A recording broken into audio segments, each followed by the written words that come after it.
Hey guys, it's Targon here doing a Raid Shadow Legends video, and today we are going to continue discussing the Doom Tower and focus on the second boss of the current rotation, which is the Magma Dragon. So I'm going to go in and look at the Magma Dragon's skills here. And it is nice that we kind of get this little snapshot of what each boss has. So last time we talked about the Celestial Griffin. This one's a lot simpler, actually. I mean, there's still some dynamics going on, but it's not nearly as daunting mentally of just conceptualizing what's happening. All right, so the first skill that this guy's going to do is Stoke the Flames. So it attacks all enemies, places an HP burn debuff for 3 turns, and then steals 10% turn meter from each enemy that this gets placed on. It also places a Hex debuff for 4 turns on the enemy with the lowest HP. This debuff cannot be resisted or blocked. Alright, so remember the Hex thing.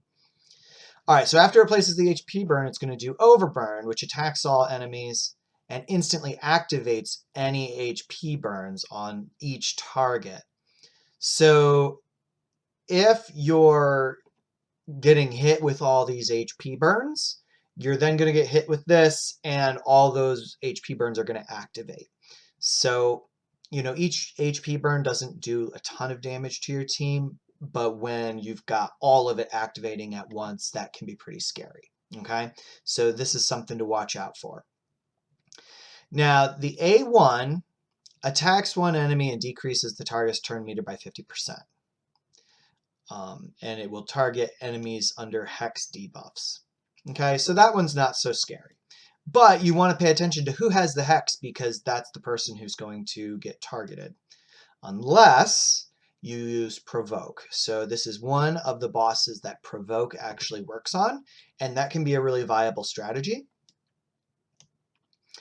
Alright, so some of the passives. So it's got Lethal Lava, which instantly places a Hex debuff for 4 turns on any enemy when they remove a Hex debuff from themselves or an ally. So you can bring Doom Priest into this. I do. He can help, or she can help clear the HP burns for sure. That's a great strategy for that.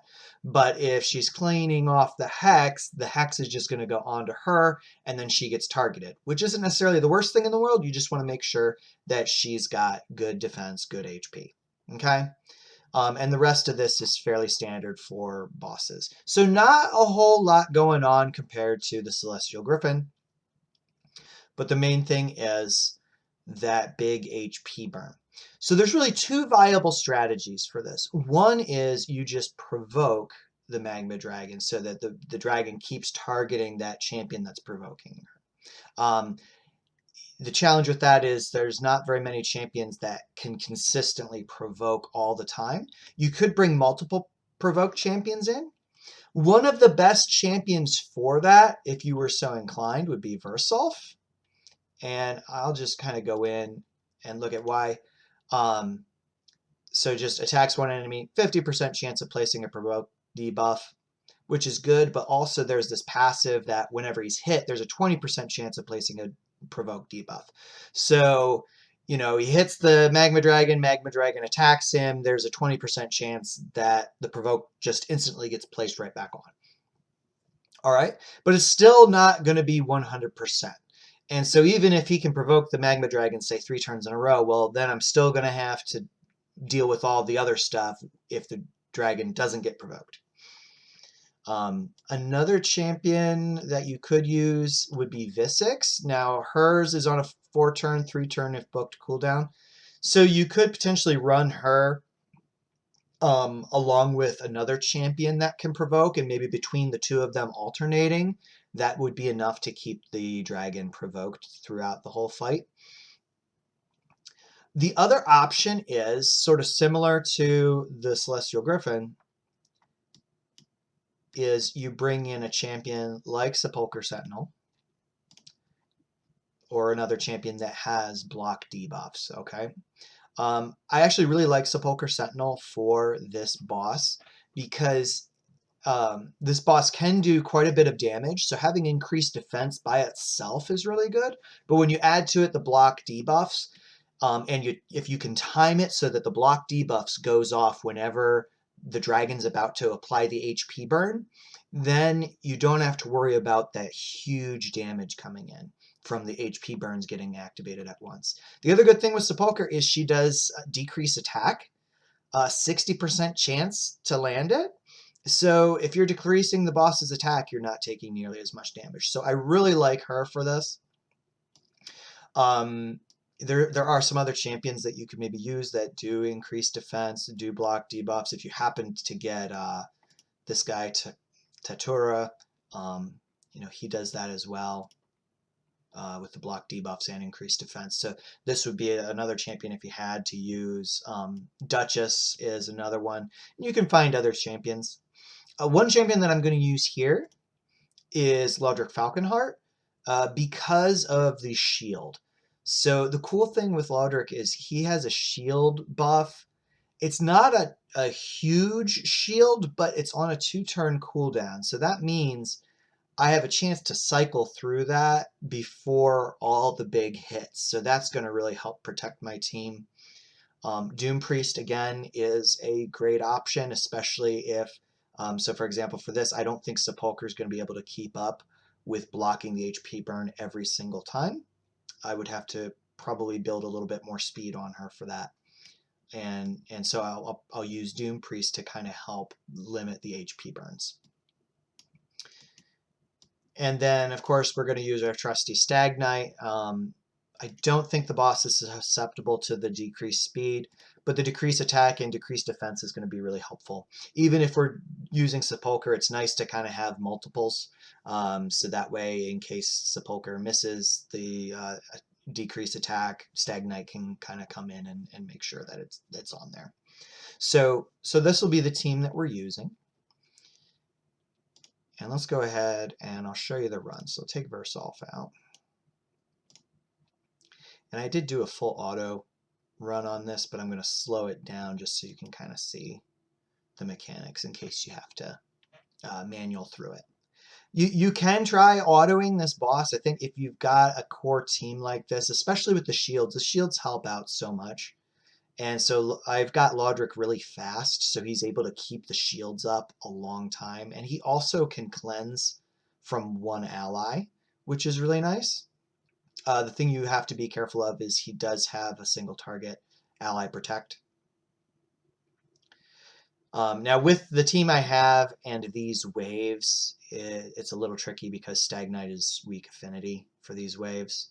And he's my only AoE aside from Syl's A2, so this might take a few minutes to get through here.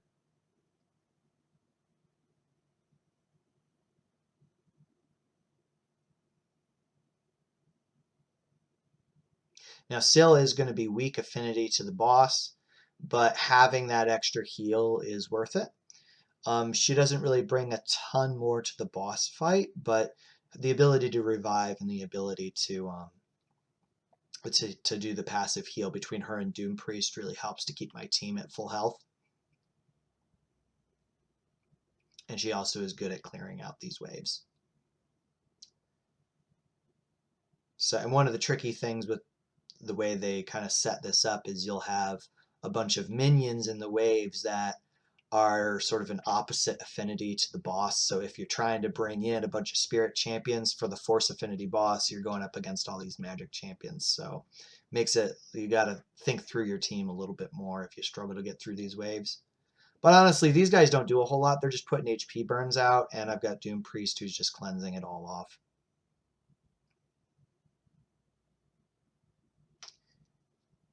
Let me just kind of go through. I want to make sure that Sepulcher has her block debuffs ready to go, and Lodric has his shields ready for that first attack from the boss. Okay.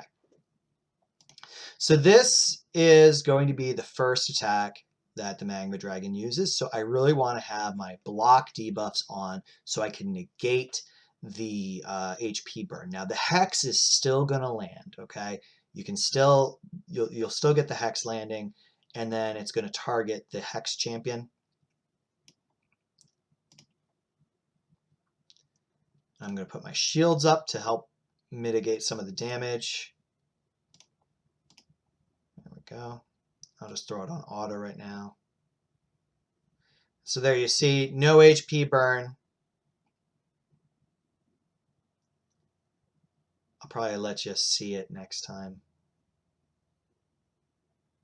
And see, it does a lot of damage to the character with the Hex. Now, Sepulchre's also got this passive, which is nice. I forgot to mention that. So she's got like a 50% chance to block all damage hitting one ally. So Doom Priest is going to have Hex on her because she's constantly cleansing. So she's going to be the target here, which is why it's good to have Scyl, who can kind of keep her up. And Laudric's really perfect for this as well because he can put a single target ally protect on Doom Priest. So let's see. Here comes the HP burns. Ouch. And there goes Doom Priest. So I can just have Syl's going to pick her up. I'm going to want to apply this shield. So let's see how much damage this attack does now that everybody's got the HP burn. Pretty substantial. Most of it got absorbed by Laudric there. But having decreased attack is really, really helpful to have on here.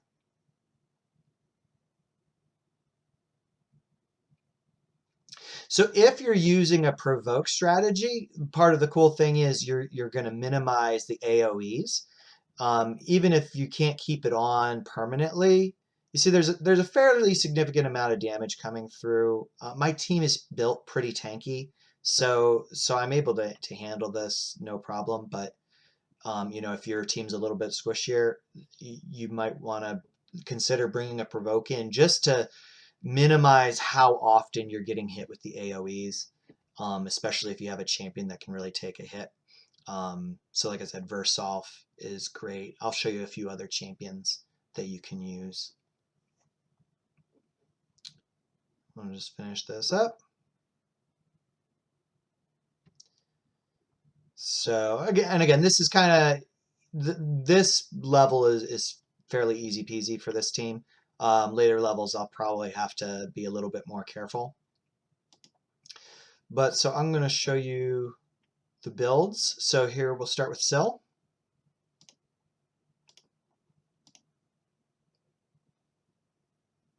I got her heavy on the defense, a decent amount of health.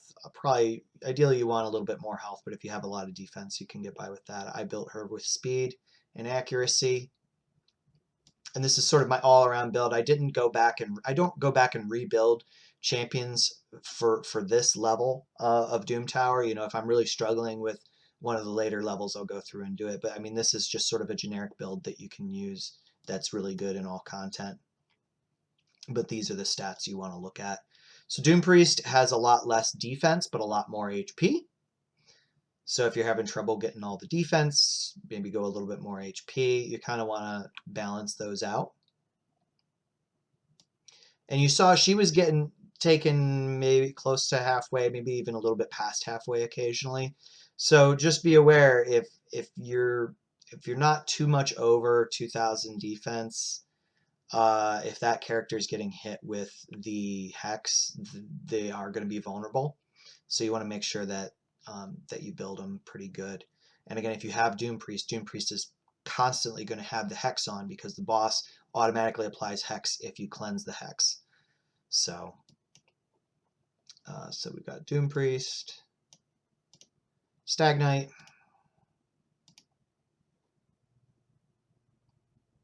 $45k health, 2.6 defense, about 200 speed.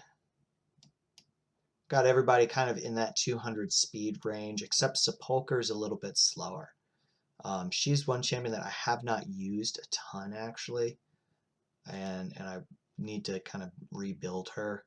You see, her defense is really high, but her health is kind of low, so I ideally probably want to even those out a little bit more. But the accuracy, you want to have accuracy on her. And other champions that do decrease attack is great. I mean, Laudric actually has the decrease attack on his A1 as well. So, you know, if you have him, you don't necessarily need Sepulcher, but Sepulcher's really good for blocking the debuffs. So Lodric's stats, I have him really fast to try and keep the shields up all the time. Gave him a decent amount of accuracy, defense, health. You do want him a little bit more high on the health because that's going to increase his shields. And I haven't quite gotten him to tier 6 on masteries yet. Most of these champions I don't really have much on for masteries aside from Stag Knight and Scyl. Let's see. So as I had mentioned, a champion that you can use would be someone like Versolf, simply because he's got this A1 that does provoke. Some other champions. So there's another champion here who honestly nobody ever really uses, but can be really good. He's the wrong affinity for this, but Atur, his A1, he's an epic. He has an A1 with a 40% chance of placing a provoke. And he also has this like passive that throws a counterattack on whenever he's hit with a critical hit. So now this boss isn't throwing out a ton of critical hits, but that can be really cool. And since he's got it on his A1, it's great. And then he's got this one that has a bit of higher chance of placing a provoke. So he is the wrong affinity, so he's susceptible to weak hits, but you might be able to get by using him. You just have to make sure that he's really built strong and that you have people around him that'll keep him alive. But he could be a great option. There's plenty of other champions that do provoke, but another option, if you wanted, would be you could find a champion that's maybe like the positive affinity. I wouldn't necessarily recommend Arminger, but so maybe like Tatura, right? Or you could use maybe Magnar.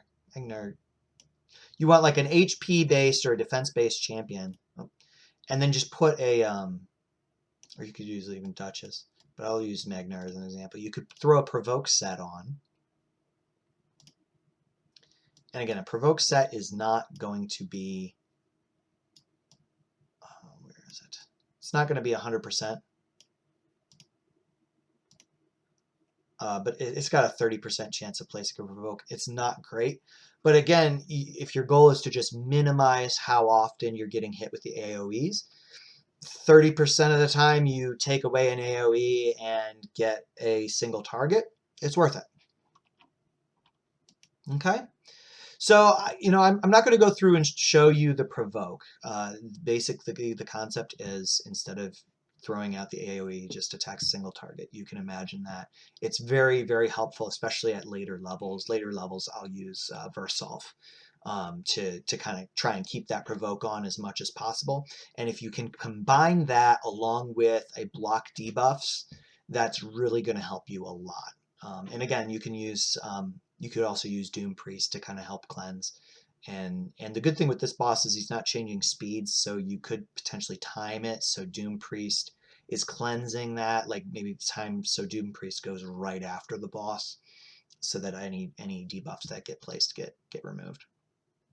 All right, so that's just some basic strategies for the Magma Dragon. Let me know if this was helpful.